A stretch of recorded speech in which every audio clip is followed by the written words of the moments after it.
हाय दोस्तों, welcome to back my channel. मैं ये कहानी का भाग 9 लेकर आई हूँ। तो हम बिना देरी के स्टोरी स्टार्ट करते हैं। अर्जुन अपने होठ मान्यता के होठों पर रखता है और दोनों की ही आंखें बंद थी।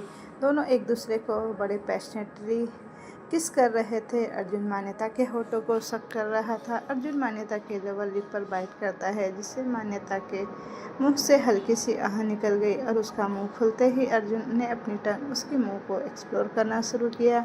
दोनों ही एक दूसरे की टंग के साथ खेल रहे थे। किस करते हुए मान्यता अपने दोनों पैर अर्जुन की कमर पर लपेट लेती है। उसके हाथ अर्जुन के बालों में लगातार चल रहे थे, जो अर्जुन का कंट्रोल होने के लिए काफ़ी था।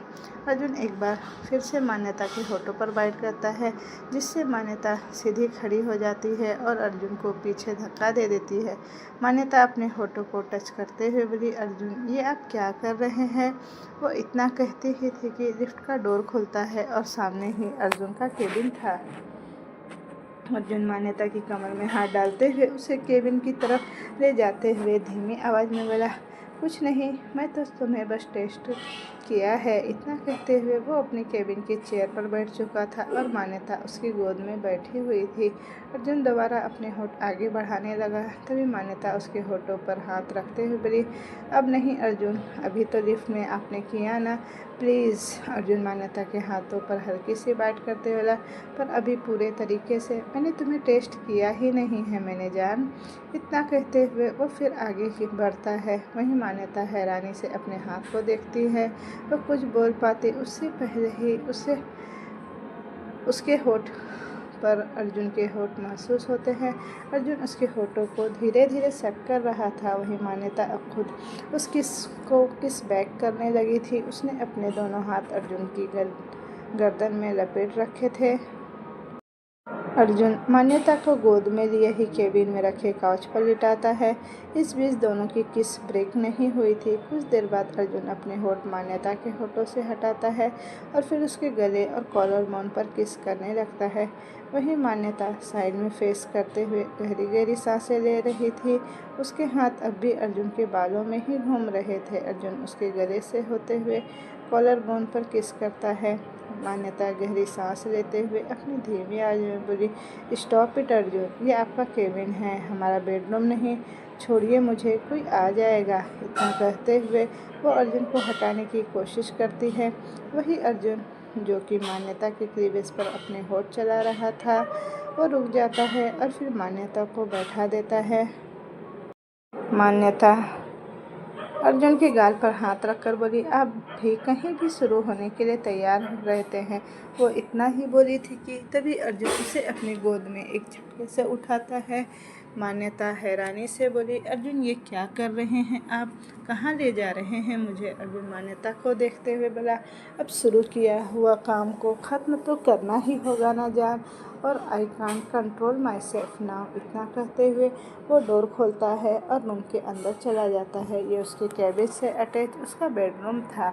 अर्जुन डोर बंद करते हुए बोला, लो तुम्हारी फरमाइश पूरी कर दिया है मैंने, हमारा बेडरूम है, अब मैं कुछ भी कर सकता हूँ। अर्जुन अपने कदमों को आगे बढ़ाते हुए बाथरूम में ले जाता है मान्यता को और मान्यता को अपनी गोद से नीचे उतारता है और एक भी पल गवाए अर्जुन शावर ऑन करता है। अर्जुन और मान्यता दोनों शावर के पानी में भीग रहे थे। वहीं अर्जुन अब शर्टलेस था। अर्जुन मान्यता की तरफ अपने होठ बढ़ा देता है और उसकी गर्दन पर किस करने लगता है, जिससे मान्यता की सांसें तेज हो चुकी थी और उसने अपने सिर को ऊपर कर लिया था और आंखें बंद कर ली थी। अर्जुन के हाथ मान्यता की पीठ पर चल रहे थे और होठ उसके सीने पर। मान्यता की धड़कन भी अब बहुत तेज हो चुकी थी। अर्जुन ने मान्यता के कपड़े को उतार दिया और खुद के भी। अर्जुन मान्यता को वॉल से लगाता है। उसके होठ अब भी मान्यता के मौसम पर चल रहे थे और साथ में वो बाइट भी उसे कर रहा था, जिसके निशान साफ साफ नज़र आ रहे थे। मान्यता अर्जुन के कंधों को कसकर पकड़ चुकी थी। उसका चेहरा अब भी दूसरी तरफ ही था। मान्यता अपने दोनों पैर अर्जुन की कमर पर लपेटती है। वहीं अर्जुन शावर बंद करता है और बाथटब की ओर बढ़ जाता है। दोनों कुछ पल बाद ही बाथटब में मौजूद थे। अर्जुन के होठ मान्यता के गर्दन से होते हुए क्लीवेज पर बाइट कर रहे थे और उसके नीचे की तरफ जा रहे थे। वो किस करने के साथ साथ मान्यता को हर जगह बाइट भी कर रहा था, जिससे मान्यता की आंखें निकल रही थी। उसने अपनी आंखें बंद कर रखी थी। अर्जुन ने अपना दूसरा हाथ मान्यता की उंगलियों में इंटरवाइन कर रखा था। दोनों साथ में ही बात ले रहे थे। कुछ पल बाद अर्जुन के हाथ मान्यता के सीने से होते हुए उसके पेट तक आ चुके थे, जिसकी वजह से मान्यता की सांसें बढ़ रही थी। अर्जुन मान्यता का मुंह अपनी तरफ घुमाता है। मान्यता अपना सर अर्जुन के सीने से लगा लेती है और हल्का सा मुस्कुरा देती है। वहीं अर्जुन उसके सिर पर एक किस करता है। कुछ देर दोनों बाथटब से निकलने के बाद दोनों बेड पर मौजूद थे। अर्जुन अपने और मान्यता के ऊपर एक ब्लैंकेट डालते हुए उसके गले पर हल्की हल्की किस करने लगता है। उसके हाथ उसके सीने पर थे। वहीं मान्यता अर्जुन की हर चुंबन को महसूस कर रही थी। अर्जुन बिना पल गवाए मान्यता में एंटर करता है।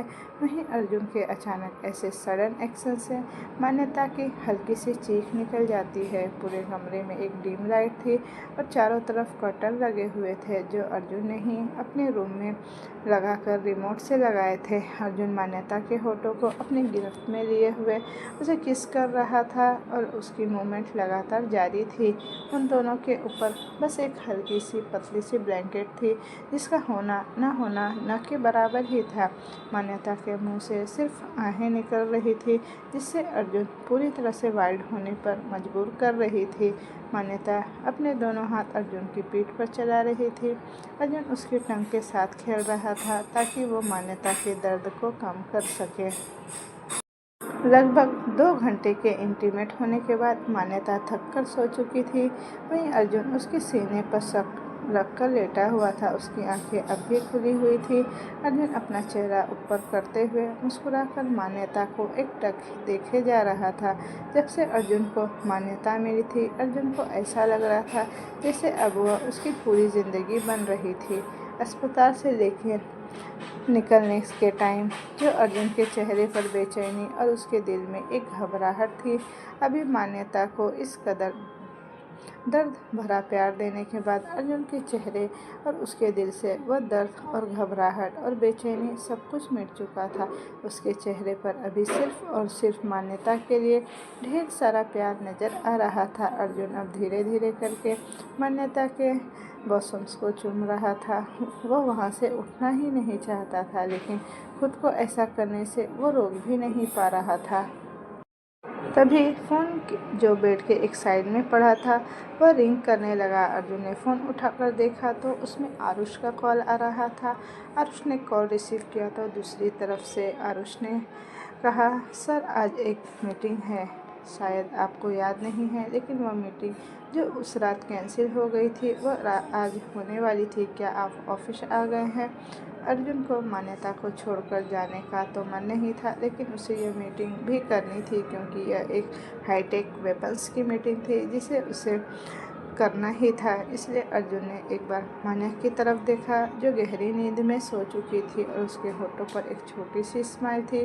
अर्जुन ने आरू से कहा, ठीक है, अब जब तुम हैंडल करो तो मैं तब तक 10 मिनट में आ रहा हूँ। अर्जुन अपने ऊपर से चादर हटाकर उठकर वॉशरूम में जाकर कपड़े चेंज किया जो उसके लिए हमेशा वहाँ अवेलेबल रहते थे। वो उसे पहनकर बाहर आया। फिर वह मान्यता के पास गया और उसके माथे को चूमकर धीरे से कहा, तुम यहीं रेस्ट करो, मैं कुछ देर में मीटिंग हैंडल करके वापस आता हूँ। इतना कहकर अर्जुन ने ब्लैंकेट मान्यता के ऊपर डालकर वहाँ से निकल गया। अर्जुन केबिन से बाहर निकला तो उस केबिन से बाहर सेक्रेटरी डिपार्टमेंट की हेड मिस रोजी अपने डेस्क पर बैठी हुई उनका काम कर रही थी। अर्जुन के सारे शेड्यूल को वो मैनेज करना, जो अर्जुन उसकी आंखों के सामने से केबिन के अंदर नहीं गया तो वह हैरानी से अर्जुन को देखते हुए बोली, बॉस आप कब आए? मैंने तो आपको देखा ही नहीं। Sorry sir. अर्जुन ने उससे कहा, इट्स ओके, आप अपना काम कीजिए और ध्यान रहे कि मेरी केबिन के अंदर कोई ना जा सके, मतलब कोई नहीं। रोजी ने हाँ मैं ओके बॉस कहा। आपके केबिन में आपकी परमिशन के बिना अब कोई नहीं जाएगा सर। अर्जुन वहाँ से मीटिंग के लिए चला गया क्योंकि अर्जुन को रोजी पर पूरा भरोसा था। आज तक रोजी को वहाँ मौजूद हुए कोई केबिन में गया ही नहीं। वैसे तो अर्जुन के केबिन में आरुष के सिवा और किसी को जाना अलाउड ही नहीं था, लेकिन फिर भी अर्जुन कोई रिस्क नहीं लेना चाहता था कि मान्यता को कोई देखे, क्योंकि मान्यता को वही लोग पहचान रहे थे जिन्होंने अर्जुन की शादी को अटेंड किया था। बाकी के लोगों को यही लगा था कि अर्जुन की शादी दिव्या से हो रही थी, जो कि दिव्या की सच्चाई सामने आने के बाद नहीं हुई। रोजी वापस से अपने डेस्क पर बैठकर अर्जुन के आगे की शेड्यूल को चेक करने लगी। अर्जुन के जाने के कुछ देर बाद मान्यता की आंखें खुली। उसने चारों तरफ देखा। वहाँ हल्का अंधेरा और हल्की रोशनी कमरे में फैली हुई थी। उसने अपने साइड में हाथ हटोकर देखा तो बिस्तर खाली था। उसने चारों तरफ देखा, लेकिन कमरे में उसे अर्जुन कहीं नजर नहीं आया। लेकिन अभी उन दोनों की प्यार भरी खुशबू उस पूरे कमरे में फैली हुई थी, जिसे महसूस करके मान्यता के चेहरे पर एक बड़ी सी मुस्कान और चमक ने अपनी जगह बना ली थी। मान्यता ने मुस्कुराते हुए कहा, अर्जुन, मुझे नहीं पता था कि तुम मेरी ज़िंदगी में आओगे। तुमने मेरी ज़िंदगी को हसीन ड्रीम वर्ल्ड की तरह बना दिया है। जो आरज़ू में सपनों का राजकुमार था, तुम बिल्कुल वैसे ही हो। मुझे परेशान करते हो, प्यार करते हो, मुझे वह फीलिंग देते हो जो हमेशा से मुझे स्पेशल बनाना चाहती थी। Thank you Arjun, thank you कि तुम मेरी ज़िंदगी में आए। थैंक यू टू गॉड कि उन्होंने मुझे उस रात आकाश के पास नहीं तुम्हारे पास भेजा था। Thank you so much. इतना कहते हुए मान्यता उठी और चारों तरफ देखने लगी। वह विंडो के पास गई और विंडो ग्लास से उसने कर्टन को हटाया तो एक खुशनुमा शाम की रोशनी उसके चेहरे पर पड़ी। मान्यता मुस्कुराते हुए उस विंडो ग्लास से नज़र आ रहे पूरे मुंबई शहर को देख रही थी और शाम की खुशनुमा मौसम में बदलता है मुंबई शहर बहुत खूबसूरत लग रहा था। मान्यता ने अभी अपने बदन पर सिर्फ एक चादर लपेटा हुआ था। वह कुछ 10-15 मिनट विंडो के पास खड़ी रही और मुंबई शहर को देखते हुए अपने अर्जुन की इस हंसी शाम के बारे में सोचने लगी। फिर वह बाथरूम में गई और उसने शावर लिया और जैसे जैसे उसके हाथ खुद की बॉडी पर चल रहे थे, वैसे वैसे उसे अर्जुन की टच की फीलिंग भी आ रही थी कि वह हाथ अर्जुन के है और वह उस टच को महसूस कर रही थी। कभी मान्यता की उंगली उसकी गर्दन पर अर्जुन को दिए लव बाइट पर गई, जिससे उसके मुंह से एक आह निकल गई। उसने मिरर में अपनी उंगली को हटाकर देखा तो वह लव बाइट के निशान बहुत गहरे थे। मान्यता ने मिरर में खुद को देखते हुए कहा, अर्जुन, तुम बिल्कुल वाइल्ड हो जाते हो मेरे साथ, तो कभी बहुत जेंटल हो जाते हो कि मुझे समझ नहीं आता कि तुम्हारा साइड कौन सा रियल है और कौन सा नहीं, पर तुम्हारा ये दोनों साइड मुझे बहुत पसंद है। जब तुम वाइल्ड होते हो तो मुझे बहुत मज़ा आता है, लेकिन साथ में दर्द भी बहुत होता है, पर जब तुम जेंटल हो तो मेरा मन करता है कि मैं तुम्हारे लिए वाइल्ड हो जाऊं। मान्यता के ख्याल अब डर्टी होते जा रहे थे। अर्जुन को लेकर वह अपनी बॉडी के हर एक हिस्से को छू रही थी, जैसे कि वो खुद नहीं, अर्जुन उसकी बॉडी को हर हिस्से को छू रहा हो। वही कॉन्फ्रेंस हॉल में अर्जुन अपने चेयर पर बैठा अपने सामने टेबल पर रखा फ़ोन को देखकर मुस्कुरा रहा था, क्योंकि वो मान्यता की सारी हरकतों को देख रहा था और इधर मान्यता अर्जुन के किए इस अनजान काम को देख रही थी कि उसके कमरे, वॉशरूम, हर जगह कैमरे लगे हुए हैं और उन कमरों का कनेक्शन अर्जुन के फ़ोन में भी है और अर्जुन का कैमरा का कनेक्शन सिर्फ अर्जुन के फ़ोन और लैपटॉप में है। वहीं अर्जुन के केबिन के बाहर रोजी बैठी अपना काम कर रही थी। तभी वहाँ की हेड डिपार्टमेंट की मिस आलिना वहाँ आई और रोजी से बोलती है, रोजी रोजी रोजी बिना सर उठाए अपना काम करते हुए बोली, यस। अलीना बोली, वो एक्चुअली मुझे सर की कुछ साइन चाहिए फाइल में, तो मैं केबिन में जा रही हूँ सर की साइन लेने, ठीक है। अलीना केबिन की डोर की तरफ बढ़ गई। रोजी ने जैसे ही सुना, उसने अलीना को रोकने के लिए अपनी जगह से उठी और भागते हुए अलीना के पास आकर उसका हाथ पकड़ते हुए बोली, अलीना रुको, अंदर जाना मना है, और वैसे भी तुम्हें पता है ना कि सर के केबिन में किसी को भी जाने के लिए मना है, लेकिन आज सर ने स्पेशली मना किया है कि उनके केबिन में किसी को भी नहीं जाना है, मतलब किसी को भी नहीं। आज आरुष सर को भी उनके केबिन में जाने के लिए मना ही है। अर्जुन जब तक वापस नहीं आता तब तक मान्यता जल्दी से शावर लेकर वापस से उसने वही चादर को अपनी बॉडी पर लपेटी और डोर खोलकर जाकर वह केबिन देखने लगी। तभी उसे सोफ़े पर रखे कपड़े पर उसका ध्यान गया कि अर्जुन ने उसके लिए तो कपड़े मंगवा दिए हैं। वह जाकर कपड़े लेकर बाथरूम की तरफ जाने लगी, लेकिन अलीना, जो एक बड़े बाप की बिगड़ी हुई औलाद थी, उसे लगा कि रोजी बस उसे केबिन में नहीं जाने दे रही थी आरुष का नाम लेकर कि आज आरुष को भी केबिन में जाना मना है, लेकिन अर्जुन के बिना आरुष भी केबिन में नहीं जा सकता है। इसीलिए एलिना ने रोजी के हाथ से अपना हाथ छुड़ाया, उससे बोली, रिलैक्स रोजी, मैं कोई चोरी करने के लिए केबिन में नहीं जा रही हूँ। मैं तो बस अर्जुन सर से सिग्नेचर लेना चाहती हूँ और वह अगर केबिन में नहीं है तो मैं थोड़ी देर उनका वेट कर लूँगी। इतना कहकर रोजी की बात सुने बिना अलीना ने केबिन का डोर ओपन किया और वह अंदर चली गई। अंदर मान्यता, जो अपने कपड़े लेकर वॉशरूम की तरफ जा रही थी, उसने जैसे ही डोर खुलने की आवाज़ सुनी तो वह पीछे मुड़कर बोली, अर्जुन तुम आ गए। मान्यता ने पीछे मुड़कर देखा नहीं, पर उसे लगा कि अर्जुन आया है, तो उसने अपनी आंखें छोटी कर सामने देखी, जहां अलीना उसे घूर कर देख रही थी। वही मान्यता को सिर्फ एक पतली चादर में देखकर अब अलीना का पारा भी चढ़ चुका था, क्योंकि वह अर्जुन के साथ फाइल साइन कराने के बहाने कुछ वक्त उसके साथ बिताना चाहती थी और केबिन में अर्जुन की जगह कोई और लड़की को देखकर उसका तो अब पारा और धीरे धीरे चढ़ने लगा था। मान्यता को जब उसके एक पतली सी चादर में देखा तो उसकी आंखें भी छोटी हो गई। वही मान्यता 2 कदम आगे आई और पूरे रौब के साथ अलीना से बोली, who are the hell are you? और इस तरह बिना नॉक किए केबिन में आने का क्या मतलब है तुम्हारा? क्या तुम में मैनर्स नहीं है कि किसी के केबिन में आने से पहले तुम्हें नॉक करना चाहिए? मान्यता की आवाज़ में ऐसा रौब था कि वह उस ऑफिस की बॉस है, जिसे सुनकर अलीना 2 कदम पीछे हट गई थी।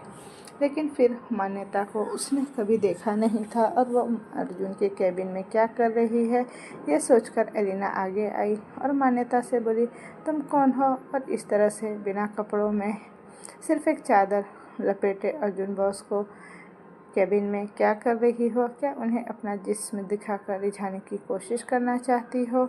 यू ब्लडी बिच, मैं तुम्हें इतना बता दूं कि तुम ऐसा कभी कर नहीं पाओगी, क्योंकि अर्जुन बॉस को लड़कियों से सिर्फ नफरत है। तुम्हें याद होगा, अगर कुछ दिन पहले अर्जुन बॉस के बारे में जानती हो, अभी कुछ दिन छोड़ो, 2 दिन पहले ही अर्जुन बॉस की शादी होने वाली थी उनकी फियांसे दिव्या से। लेकिन दिव्या की असलियत सबके सामने आने के बाद बॉस ने उसे शादी ही नहीं की। इतना कहते हुए अलीना मान्यता के बिल्कुल करीब आई और उसके कंधे से चादर को हटाकर उसमें उंगली गड़ाते हुए बोली, तो क्या इसलिए तुम अपना यह हुस्न दिखाकर उन्हें सेड्यूस करना चाहती हो? बट यू डोंट नो कि अर्जुन बॉस को ऐसी लड़कियों को नर्क में भी जगह नहीं देते।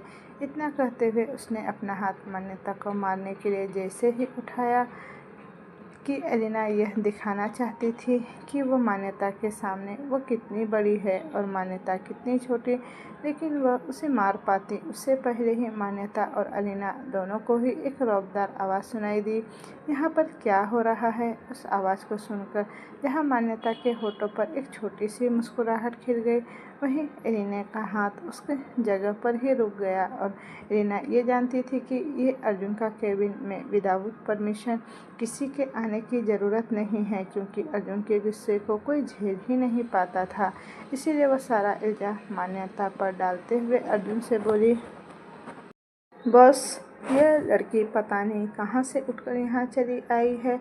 मैं तो बस इसे केबिन से बाहर निकालने आई थी और देखिए ना, इसने तो कपड़े तक नहीं पहने हैं, सिर्फ एक चादर लपेटी है। कैसी बेशर्म तरह की लड़की है और आपके और मेरे सामने खड़ी हुई है ये घटिया लड़की। अलीना के मुंह से इतना सुनते ही अर्जुन की नज़रें अलीना पर तीखी हो गई। अर्जुन चलकर मान्यता और अलीना के बीच में आकर खड़ा हुआ और अलीना को घूरती हुई नज़रों से देखते हुए बोला, और तुम मेरे केबिन में क्या कर रही हो? एलिना को समझ नहीं आया कि अर्जुन सामने खड़ी लड़की को बाहर निकालने की बजाय उससे ही सवाल क्यों कर रहा है। फिर अर्जुन मान्यता की तरफ मुड़ा और उसे देखे, जिसके हाथ में पकड़े हुए उसने कपड़े थे और एक हाथ से उसने अपने बदन पर लिपटी हुई चादर को थाम रखा था। अर्जुन ने मान्यता को देखते हुए कहा, तुमने अभी तक कपड़े चेंज क्यों नहीं किए? इतना कहते हुए अर्जुन ने आगे बढ़कर मान्यता के माथे पर किस किया। मान्यता अर्जुन को देखते हुए बोली, वो मैं आई तो थी बाहर कपड़े लेने हैं, लेकिन इन मैडम ने आकर मेरा मूड ही ख़राब कर दिया। अर्जुन को मान्यता से इतने प्यार से बात करते हुए देखकर एलिना को एक झटका सा लगा। वो समझ नहीं पा रही थी कि ये रूड एरोगेंट अर्जुन रघुवंशी उसके सामने खड़ी इस आधी अधूरी कपड़े में जो लड़की है, उस लड़की से इतना पोलाइटली होकर बातें क्यों कर रहा है। जैसे ही एलिना ने कहा, बॉस आप, इससे पहले एलिना कुछ बोल ही पाती, वैसे ही अर्जुन एलिना को घूरते हुए बोला, मैंने तुमसे पूछा कि तुम मेरे कैबिन में क्या ही कर रही हो? तुम्हें बाहर रोजी ने रोका नहीं था क्या मेरी कैबिन में आने से? लेकिन उसके बाद भी तुम कैबिन के अंदर चली आई क्यों? एलिना अर्जुन के इस क्यों का जवाब दे ही नहीं पा रही थी। वही मान्यता ने उससे कहा, उसे लगा कि तुम यहाँ कैबिन के अंदर हो तो वह तुम्हारे साथ थोड़ा टाइम स्पेंड कर सकती है। Am I right miss? I don't know who you are. Manyata के इतना कहने पर एलिना उसे घूर कर देख रही थी। अर्जुन अब चुपचाप अपनी बीवी को देख रहा था। तभी मान्यता ने अर्जुन को बीच से हटाया और वहाँ उसके पास आई एलिना को उंगली दिखाते हुए बोली, तुम्हारे दिमाग में जो थॉट्स चल रहे हैं ना अर्जुन को लेकर कि तुम्हारा रास्ता क्लियर था और मैं बीच में आ गई, तो मैं तुम्हें बता दूं कि मैं हूँ कौन। इतना कहकर मान्यता ने अपनी बदन पर लपेटे हुए चादर को छोड़ दिया। चादर मान्यता के बदन से फिसल कर नीचे गिर गया और उससे के बाद मान्यता अर्जुन के सिरे से लग गई। फिर उसने अर्जुन को अपनी साइड घुमाया और उसके होठों पर अपने होठ रख दिए। मान्यता की इस बोल्डनेस को देखकर अर्जुन इम्प्रेस हो गया। वही मान्यता की इस बोल्डनेस को देखकर एलिना की आंखें खुली की खुली रह गई। उसे समझ नहीं आ रहा था कि उसके सामने खड़ी लड़की ऐसा कैसे ही कर सकती है। वह अर्जुन के सामने बिना कपड़ों के उसे किस कर रही है। अर्जुन उसकी कमर में हाथ से थामे उस किस का रिस्पॉन्स भी दे रहा था। मान्यता ने अर्जुन के होठों से अपने होठ को अलग किया और एलिना की तरफ घूमकर उससे बोली, लो मैंने अर्जुन को किस भी किया। मैं उसके सामने अब बिना कपड़ों के भी खड़ी हूँ, लेकिन उसने मुझे कुछ नहीं कहा। पता है क्यों? क्योंकि मैं अर्जुन की वाइफ हूँ। I am a wife of mister Arjun Raghuvanshi. फिर अर्जुन ने धीमे से कहा, लाइक माई एंजल। अर्जुन ने नीचे झुककर चादर को उठाया और मान्यता को देते हुए बोला, जाओ जाकर पहले अपने कपड़े चेंज कर लो। मान्यता अर्जुन के हाथ से चादर लेकर एलिना को घूरती हुई वॉशरूम की तरफ चली गई। मान्यता ने वॉशरूम का दरवाज़ा जैसे ही लॉक किया, अर्जुन एलिना को घूरते हुए उससे कहा, तुम्हारी हिम्मत कैसे हुई मेरे बगैर मेरे कमरे में आने की? तुम एम्प्लॉय होना यहाँ की, और एम्प्लॉय को बॉस के केबिन में बिना उसकी मर्जी के अलाव नहीं होता। फिर तुमने यह गुस्ताखी कैसे की? तभी अर्जुन ने जोर से चिल्लाते हुए कहा, रोजी रोजी। अर्जुन की आवाज़ सुनकर रोजी जो केबिन के बाहर खड़ी थी वह तुरंत अंदर आई। रोजी खुद भी डर से कांप रही थी, क्योंकि आज तक उसके मना करने के बाद कोई भी अर्जुन के केबिन में नहीं आ पाया था, लेकिन आज पहली बार एलिना आई थी और अर्जुन ने भी उसे पकड़ लिया। रोजी ने अर्जुन से कहा, सॉरी बॉस, मैंने इसे बहुत रोका था। लेकिन तभी अर्जुन ने रोजी को हाथ दिखाते हुए कहा, इट्स ओके रोजी, it's not your fault, call the security.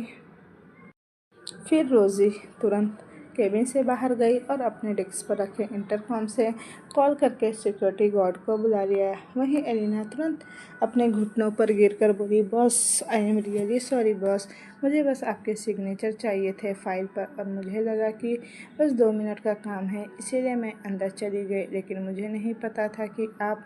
लेकिन इससे आगे वह कुछ भी कहती उससे पहले ही वहाँ सिक्योरिटी गार्ड आ गए और अर्जुन ने उससे कहा, ले जाओ इसे और बाहर फेंक दो। और हाँ, अगर केबिन में हुई किसी भी बात का इस लड़की के मुंह से एक भी वर्ड निकला तो मैं तुम्हारे परिवार को बर्बाद कर दूंगा। अर्जुन के इतना कहने पर सिक्योरिटी गार्ड एलिना को वहाँ से घसीटते हुए लेकर चले गए और एलिना खुद को छुड़ाने के लिए चीखती चिल्लाती रह गई।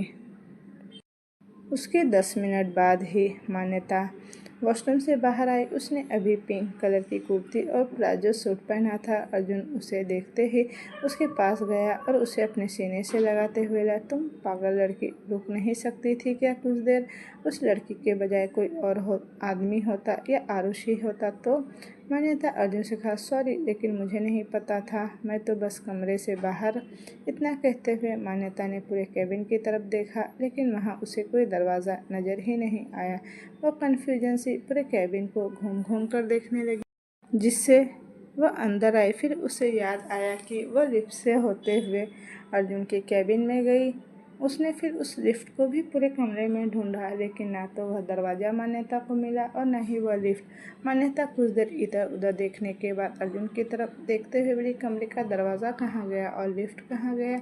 मान्यता की आंखों में हैरानी साफ नज़र आ रही थी, जैसे उसे बहुत बड़ा झटका लगा हो। मान्यता के सवाल सुनकर अर्जुन मुस्कुराया, लेकिन उसने मान्यता के सवाल का कोई जवाब नहीं दिया। अर्जुन आगे बढ़ा और उसने एक झटके के साथ मान्यता को अपनी गोद में उठाया और वहाँ से उसे लेकर उस वॉल की तरफ गया, जिस वॉल से कमरा का दरवाज़ा छिपा हुआ था। अर्जुन ने वहाँ लगी स्विच बोर्ड को मान्यता को ओपन करने के लिए कहा। मान्यता को समझ नहीं आया, लेकिन अर्जुन के कहने पर उसने स्विच बोर्ड को जैसे ही छुआ, वह स्विच बोर्ड ओपन हो गया और अंदर 10 डिजिट का नंबर दिखने लगा।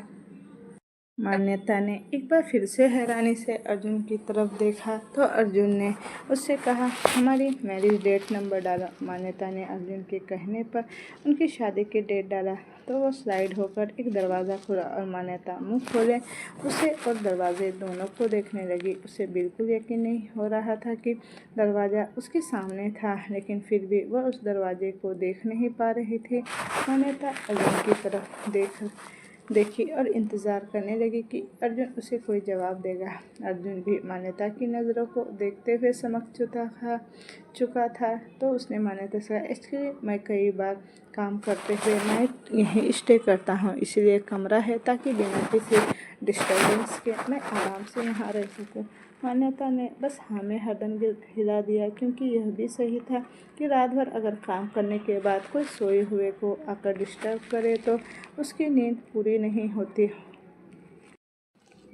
इसलिए मान्यता अर्जुन की बातों पर बिना शक किए मान गई और अर्जुन अपनी बीवी के इस भोलेपन को मुस्कुराते हुए देख रहा था, क्योंकि उस कमरे से जुड़ी बात बस इतनी सी नहीं थी। बहुत कुछ ऐसा था जो अर्जुन किसी के सामने लाना नहीं चाहता था और अभी तो बिल्कुल भी नहीं। अर्जुन ने वहाँ दीवार पर लगी घड़ी में वक्त देखा तो रात के 8 बज चुके थे। तो अर्जुन ने मान्यता से कहा, तो अब घर चले, सब हमारा वेट कर रहे होंगे। मान्यता ने हाँ में सर हिलाया और अर्जुन उसे वैसे ही गोद में उठाए हुए लिफ्ट से वापस नीचे चला गया। थोड़ी देर बाद लिफ्ट ग्राउंड फ्लोर पर आकर रुकी।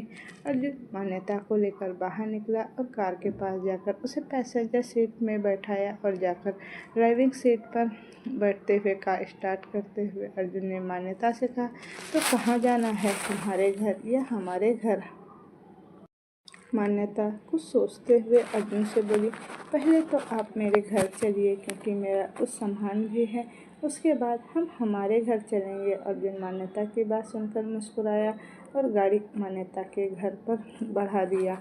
वहीं दूसरी तरफ रघुवंशी मैंशन में निधि अपने होठों पर लिपस्टिक लगाते हुए कहा, वाह यार निधि, यू आर सो गॉर्जियस। पता नहीं उस अंगद को उस शहर में क्या ही दिखता है जो मुझ में नहीं दिखता।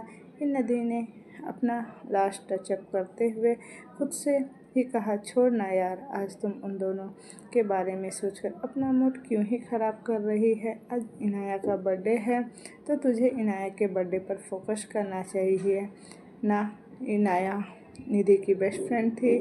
शहर और अंगद पर उन दोनों के बाद में भी मैं देख सकती हूँ। इतना कहकर निधि ने लास्ट बार अपने आप को मिरर में देखा और अपना पर्स और फ़ोन लेकर बाहर आई। जब वह बाहर आई तो वहाँ रौनक जी और अविका दोनों ही हॉल में मौजूद थे। दाई अम्मा किचन में उनके लिए कुछ बना रही थी। तभी रौनक जी ने निधि को बाहर जाते हुए देखा तो उससे पूछा, तुम इस टाइम पर कहाँ जा रही हो? ऑलरेडी रात के 8 बज चुके हैं।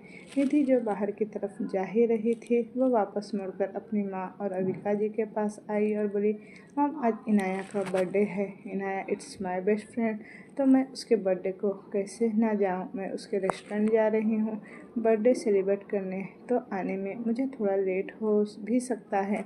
आप लोग फिक्र मत करना, मैं जल्द आने की कोशिश कर सकती हूँ। ठीक है। इतना कहकर निधि आगे बढ़ी और उसने रोशन जी के गाल पर किस किया और अविका जी के भी गाल पर किस करते हुए बोली, मैं जल्दी आने की कोशिश करूँगी माँ, लेकिन आप भाई को मत बोलना, ठीक है। भाई अगर मेरे बारे में पूछे तो इतना बोल देना कि मैं कमरे में सो रही हूँ। प्लीज़ प्लीज़ बड़ी माँ, इतना कर दोगी ना आप मेरे लिए। अविका जी ने निधि के गाल पर चपत मारते हुए कहा, तुम्हें मस्का लगाना तो बहुत अच्छे से आता है।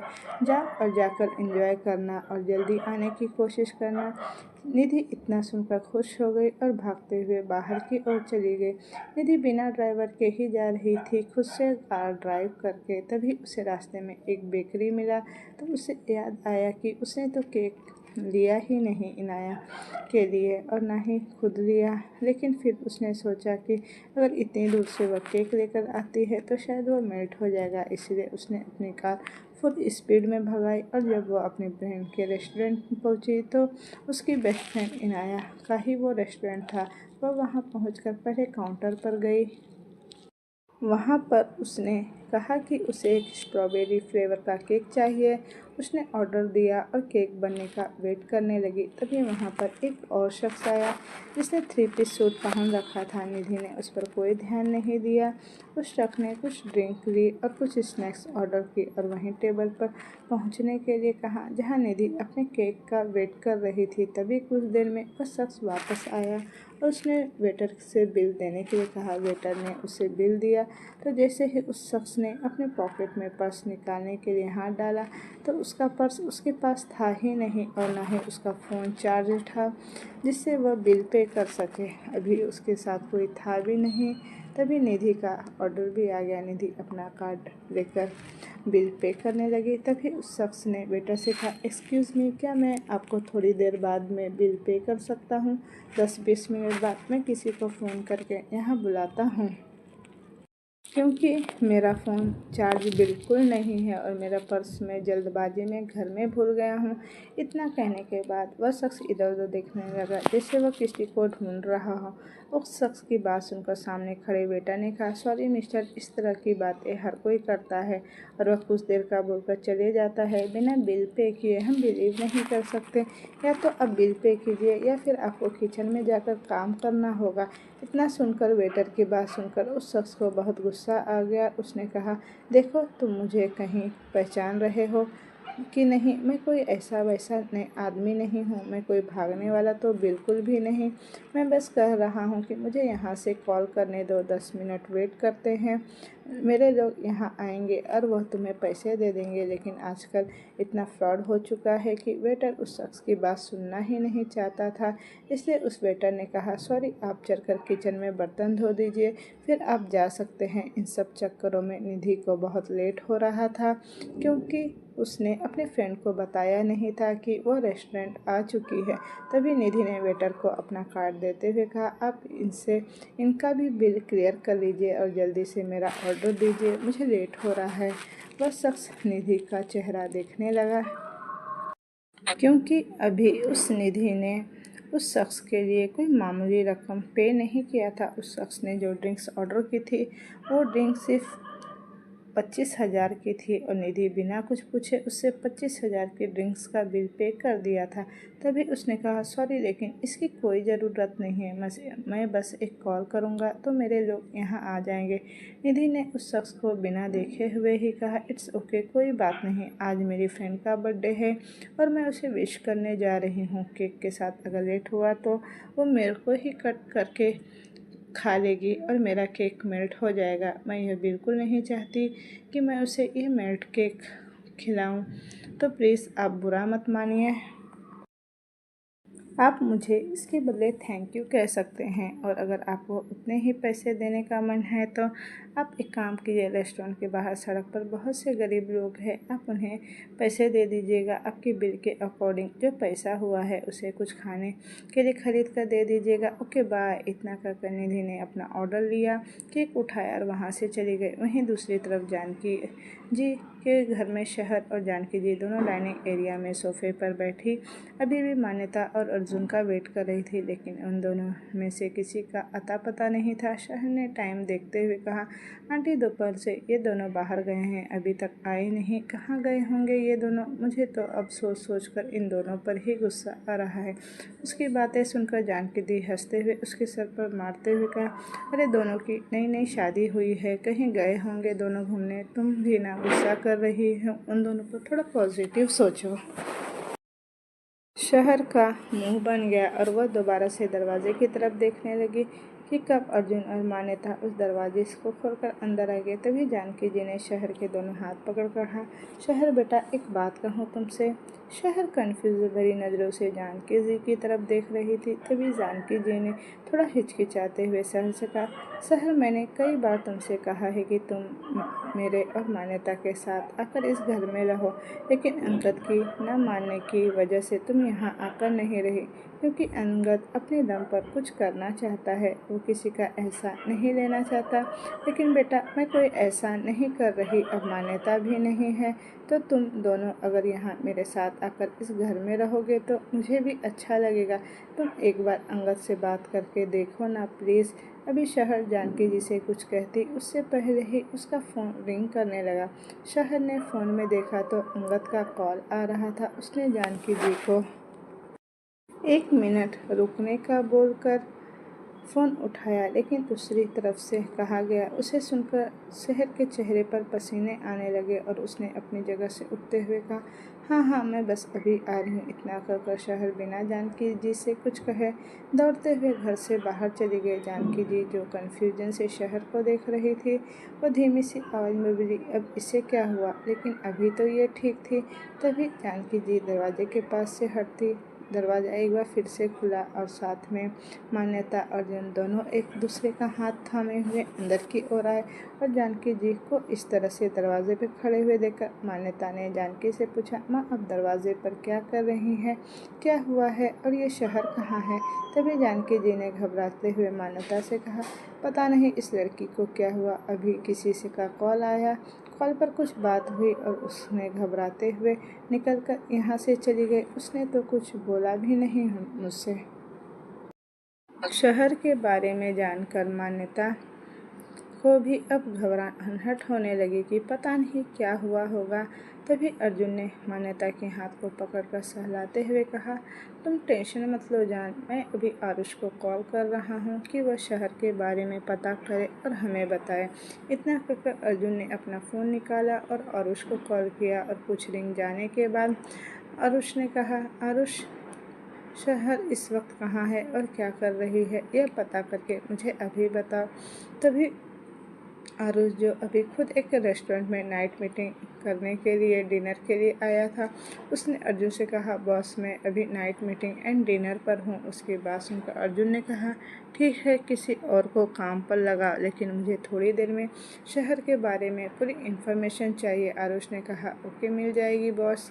उसके बाद उसने कॉल कट कर दिया। शहर के बारे में जानकर आरुष को भी अब घबराहट होने लगी थी।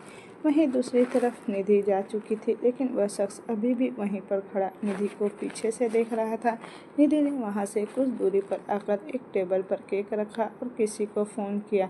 उसके फ़ोन करने के बाद निधि ने फ़ोन रखा और वहीं टेबल पर गई। वह शख्स अभी वहां से गया नहीं था, वह निधि को ही देख रहा था। वह चाहता था कि वह जाकर निधि से बात करे, लेकिन फिर उसने आगे का सीन देखना चाहा। वह भी काउंटर से कुछ दूरी पर जाकर टेबल पर बैठ गया।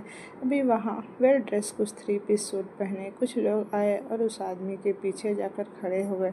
उसमें से एक आदमी ने कहा, बस आपका पर्स कार में ही छूट गया था। उस आदमी ने उंगली से सारे गार्ड को चुप कर रहने का इशारा किया और निधि की तरफ देखते हुए अपना फ़ोन बॉडीगार्ड की तरफ बढ़ाते हुए कहा, इसे चार्ज कर दो। वो बॉडीगार्ड उसके हाथ से बिना आवाज़ किए फ़ोन लेकर वहाँ से चला गया।